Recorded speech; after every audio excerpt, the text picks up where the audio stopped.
Oh, hey, didn't realize it was that time. Hey, this is Mickey with WFAKE News, and I'm bringing you today's news headlines. Drunken Nancy Pelosi and Chuck E. Cheese Schumer are lobbying to gain support for their new bipartisan coronavirus relief bill.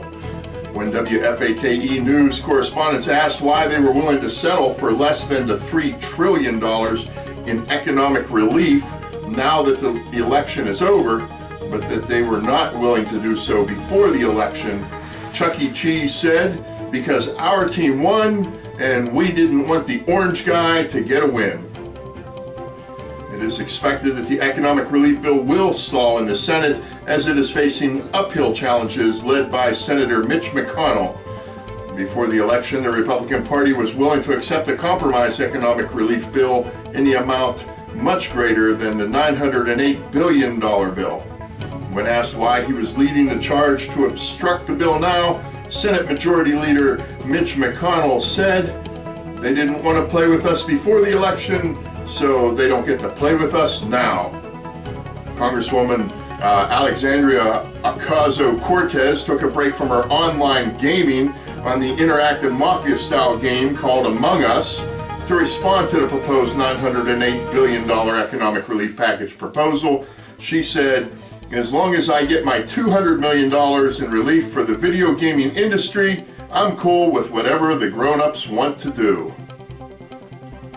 The CDC has released more guidelines for the hoped-for soon-to-be-released coronavirus vaccine. Big Pharma will issue a wallet-sized vaccination card to be carried by all people who receive the vaccination. This in conjunction with Dr. Feelgood Fauci's calling on the Department of Homeland Security to work with local law enforcement to set up social monitoring checkpoints where people will be expected to present proof of their vaccination. When asked about concerns for the large population groups who have already said they will refuse to take part in the two-part vaccination under any circumstances, Director of Homeland Security Chad Wolf responded that agents will go house to house with specialized staff to ensure everyone is vaccinated. Any non-cooperative individuals will be escorted to the nearest train station and bound for one of our newly installed health and safety education centers. Here, many unconforming people will learn why their selfishness is an obstacle to the new safe world we are building.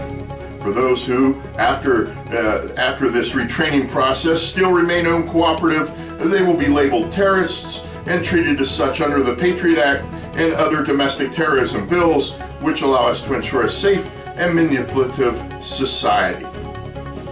The dispute between sitting President Donald Trump and Attorney General William Barr continues to grow. President Trump's attorney, Rudy Giuliani, has brought millions of votes into question by presenting signed affidavits, first-person testimony, video evidence, thousands of deceased voters, and tens of thousands of voters casting multiple votes. When asked about this, Attorney General Barr announced that those were all accidents and Sleepy Joe and his hoe should not be penalized for accidents. Retired General Michael Flynn made headlines when he recommended that President Trump exercise the constitutional power of the executive office and use the military to govern and hold a new election. While the president has not said he would do this, he did say he would take it under advisement.